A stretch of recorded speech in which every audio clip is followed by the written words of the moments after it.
Vous écoutez Criminel 2.0, épisode 31. Ariane Roskam, 3e partie. Nous sommes en 2006, et Ariane est sur le point de lancer des vidéos inédites. Des tutoriels pour montrer comment faire pousser du cannabis. Et il compte bien se mettre en scène. J'ai dit à Ariane, pourquoi tu ne mettrais pas tes vidéos sur YouTube? Aiko Hamsink, directeur communication. Et Ariane m'a répondu, c'est quoi YouTube? Je ne sais pas ce que c'est. Je lui ai expliqué, tu vois, c'est un nouveau site internet sur lequel tu peux partager des vidéos et tout le monde peut les regarder et je pense que bientôt tout le monde s'en servira. Il m'a dit, ok, pourquoi pas, tu peux essayer. Ariane vend déjà des graines, maintenant il franchit le cap illégal. Il va apprendre sans ambiguïté aux internautes à cultiver une drogue. Il y a des tas de mythes et de légendes et de choses cachées autour de la culture. Franco Loya, associé d'Ariane Roskam. Mais il n'y avait aucune véritable information scientifique sur comment faire pousser la marijuana. Alors on s'est dit que si les gens achetaient nos graines, c'est normal de leur expliquer comment faire avec. Après tout, lorsque tu achètes un produit, on te dit quoi faire avec. En tout cas, c'est comme ça que ça devrait se passer. Mais bien sûr, c'était dangereux, car quand tu es le premier à faire un truc pareil, tu ne sais jamais comment le monde va réagir. Ariane est à la limite de la légalité. Si la vente de graines est tolérée, en revanche, la culture ne l'est pas du tout dans de nombreux pays. Ainsi, en France, ces vidéos seraient qualifiées de provocation de délit d'usage. L'incitation à la consommation de produits de stupéfiants n'est pas légale, mais ce site est hébergé à l'étranger. Et donc, pour les sites hébergés à l'étranger, nos moyens sont totalement inexistants. Difficile alors pour ces pays de lutter contre l'autoculture. Entre marketing et législation, le combat est inégal. Produire devient ainsi un jeu d'enfant. Pourtant, pour le consommateur, fumer une herbe qu'il a lui-même fait pousser augmente les risques d'addiction. Quelqu'un qui produit lui-même son cannabis, il va y avoir d'abord un sentiment de sécurité un peu fallacieux, c'est-à-dire qu'il va se dire je n'achète pas un produit que je ne connais pas, qui peut être coupé par différentes choses, différentes substances nocives. Docteur Debourg. Je produis quelque chose de pur puisque je sais que c'est moi qui le fais pousser, donc je sais ce qu'il y a dedans. Voilà. Il y a une grande arnaque sur ce cannabis. Tous ces gens qui font de l'autoproduction ont le sentiment que parce qu'ils achètent leurs graines et qu'ils cultivent eux-mêmes, eh bien, ils vont avoir un cannabis bio. C'est totalement faux. En fait, ce sont des OGM et tout est calculé par ceux qui, à la base, sont des trafiquants pour renforcer le taux de THC et donc la dépendance aux produits. Donc, ça n'a rien de bio. Ariane Roskam profite de ce flou sur Internet. Dans son pays, l'activité est légale et il n'a jamais été inquiété.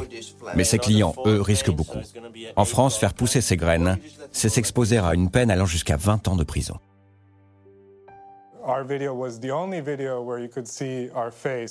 Nos vidéos étaient les seules où on pouvait voir des visages. Celui d'Ariane et celui de Franco ont été les seuls sur YouTube. Aiko Hamsink. Il n'y avait que des gens avec des masques, faisant des trucs illégaux, montrant des trucs débiles, mais aucune qui apprennent vraiment à cultiver. Donc moi, j'étais un peu stressé pour Ariane et Franco. Je me disais, on va peut-être avoir des problèmes, parce que ce n'est pas vraiment légal ce que nous faisons. On met ça sous les yeux de tout le monde, et peut-être que le gouvernement et d'autres autorités ne vont pas apprécier. On ne nous a jamais rien dit, et les vidéos ont commencé à être de plus en plus vues. Ça a amené les internautes vers notre site, qui était de plus en plus visité.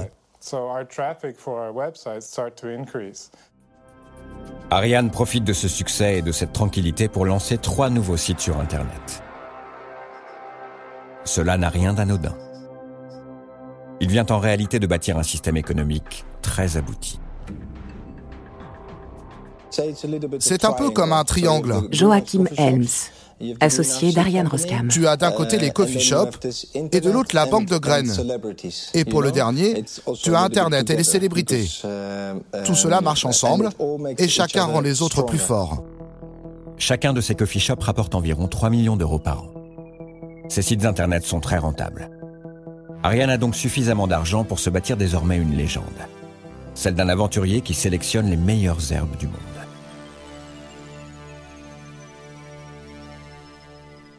Cette nouvelle étape commence en 2007. Ariane surgit dans le bureau d'Eiko, son directeur de la communication, car il vient d'imaginer un nouveau concept encore plus fou. Il m'a dit « J'ai une nouvelle idée, je veux emmener une équipe de tournage avec nous, partout où on va, en Afrique, en Inde ou en Amérique du Sud, et je veux filmer les endroits où on récolte les différentes variétés de marijuana pour montrer aux gens tout ce qu'il faut faire pour avoir une variété aussi importante de graines. » On ne savait pas comment faire. C'était l'interrogation. Franco Loya. Une grande aventure. Et à ce moment-là, on regardait Crocodile Hunter avec Steve Irwin. Repose en paix. Et on adorait ce programme. Le style de cet homme qui montrait tellement de passion pour ce qu'il faisait, qui était bien plus grande que la peur. Et c'est ce qui nous a inspirés. Si ce gars est un chasseur de crocodiles, nous on sera les chasseurs d'herbes. Il est arrivé avec le nom de chasseur d'herbes.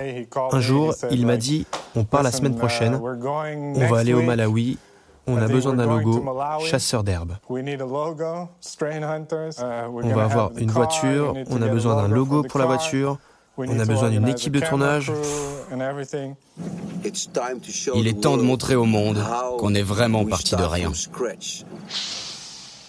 Quelques semaines plus tard, Ariane et Franco partent rejoindre Simon, un guide d'Afrique du Sud. Ils tournent au Malawi, ce qui s'apparente à un documentaire. Il s'agit en réalité d'une habile publicité qui confère à Ariane un nouveau statut, celui de baroudeur. L'idée à la base, c'était juste de faire un seul documentaire sur un jour dans la vie d'Ariane, pour montrer qu'il ne reste pas assis sur sa chaise à Amsterdam, que ça nécessite beaucoup de voyages. Donc on a fait un documentaire, on n'avait pas prévu de devenir si populaire quand on a fait le premier, on n'avait pas prévu de faire le deuxième, on pensait juste faire une petite vidéo. Mais il y a eu tellement d'écho parmi les jeunes à travers le monde. Une fois qu'on a mis la première vidéo du documentaire Chasseur d'herbes au Malawi, dès la première semaine, on a eu 150 000 vues, quelque chose comme ça. En se montrant comme un businessman capable de vivre ses aventures tout en fumant allègrement des joints, Ariane Roskam véhicule un aspect cool et inoffensif du cannabis, un produit qui reste avant tout une drogue. C'est un des effets pervers de son business. Il va donner une image de quelqu'un qui fume, qui est Docteur Debourg, qui va très bien avec le cannabis, même avec des cannabis de plus en plus concentrés. Et c'est vrai que c'est un petit peu fallacieux, mais ça c'est toujours les mêmes problèmes de la publicité qui montrent toujours les choses sous le meilleur angle. Il utilise ce que fait la publicité pour une lessive. Hein, c'est le même principe. Direction l'Inde, le Maroc, le Swaziland, Trinidad et même plus récemment la Colombie. Chaque nouvelle vidéo atteint des sommets d'audience. Jusqu'à 3,5 millions de vues sur Internet. Sauf que dans ces tournages, Ariane prend des risques énormes. Il filme dans des pays où la culture et la consommation de marijuana peuvent valoir jusqu'à 10 ans de prison. Et quand est-ce que vous l'avez planté ? Alors régulièrement, Ariane et ses équipes filment en caméra cachée.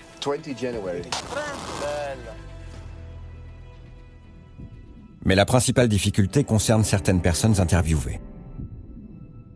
Elles demandent à être floutées car elles pourraient être condamnées dans leur pays comme trafiquants de drogue. Une situation délicate à gérer pour nos chasseurs d'herbes. Ils doivent régulièrement mentir aux autorités.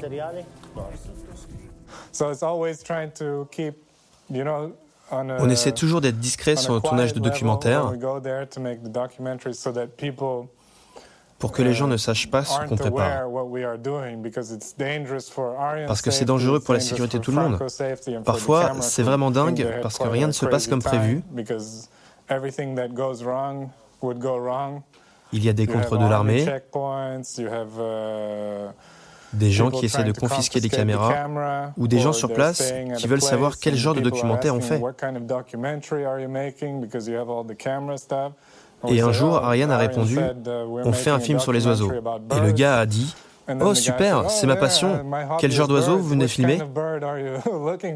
Et Ariane ne savait pas quoi répondre.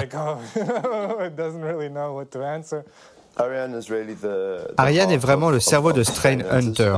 Simon, guide en Afrique. C'est généralement grâce à ces connexions à travers le monde que nous pouvons accéder aux endroits où nous allons. C'est aussi lui qui a la charge compliquée de trouver les fonds pour faire le boulot correctement.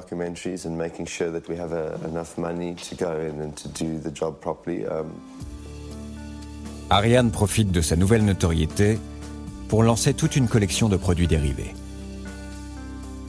De la casquette au sweat, en passant par les briquets, ou encore ses statuettes à son effigie.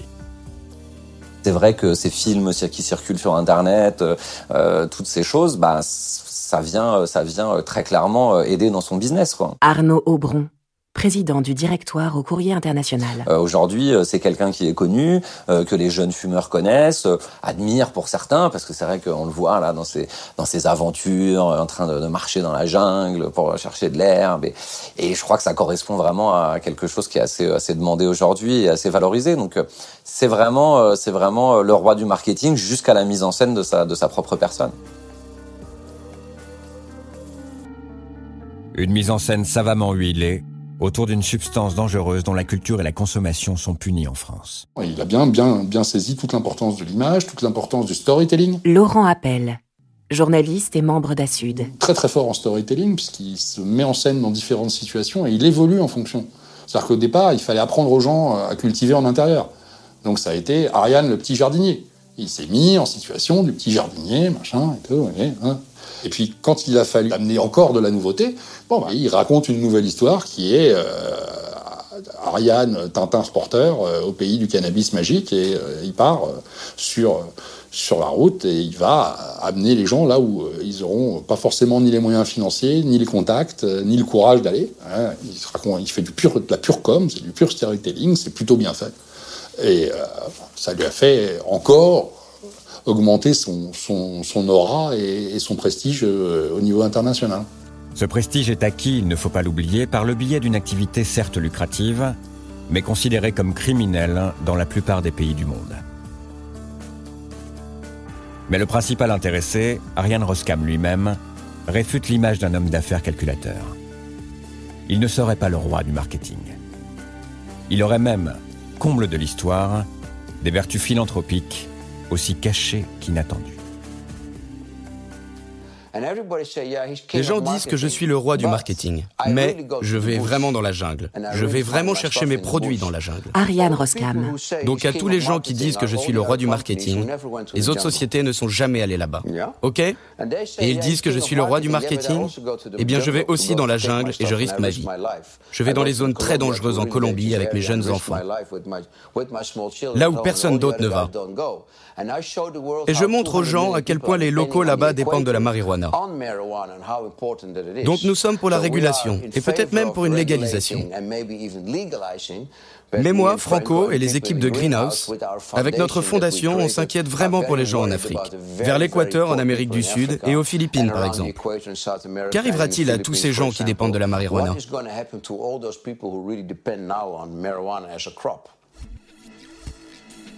Entre provocation, mégalomanie et sens aigu des affaires, Ariane Roskam est aujourd'hui un personnage qui dérange tout autant qu'il fascine. Il emploie aujourd'hui 80 personnes en Hollande et à travers le monde. La plupart des spécialistes que nous avons interrogés voient surtout en lui un homme d'affaires qui a réussi. Une réussite construite sur une drogue. Peu importe l'avenir, il sera toujours là. Il est constant, sans avoir complètement pété les plombs, ce qui est quand même un des risques aussi dans des réussites fulgurantes comme ça, tout en étant bien mégalo ce qu'il faut quand on a une telle réussite. Je trouve qu'il est assez juste par rapport à ça, mais il était déjà au départ. Il est constant là-dessus, et c'est plutôt un gage de réussite maintenant. Après tout, il paie ses impôts. Mila Jensen, entrepreneuse. Donc, quelle mère s'en prendrait à quelqu'un qui paye ses taxes ? Il représente quand même une image très entrepreneuriale, assez clean, et je pense que c'est plutôt ça quand même s'il y a un peu trop de show-off, même s'il la ramène et tout, mais c'est quand même plutôt ça que les Néerlandais veulent avoir comme image. Parce que voilà, c'est un entrepreneur qui réussit. Quelqu'un deviendra le Bill Gates de la marijuana. Steven Hager, ancien rédacteur en chef au High Times Magazine. Mais il n'y en aura qu'un.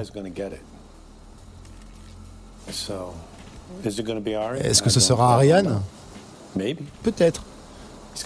Il a ses chances. Mais il doit commencer à investir aux États-Unis. À 50 ans, Ariane Roskam a réussi un incroyable tour de force. Devenir le roi d'une substance interdite à fumer dans plus de 150 pays au monde. Et tant que personne ne l'arrête pour ses activités aux limites de la loi, il continue d'étendre son empire. Il vise désormais le marché des États-Unis et réfléchit même à la meilleure façon de créer des médicaments à base de cannabis. Mais qu'est-ce qui pourrait bien arrêter Ariane Roskam aujourd'hui ?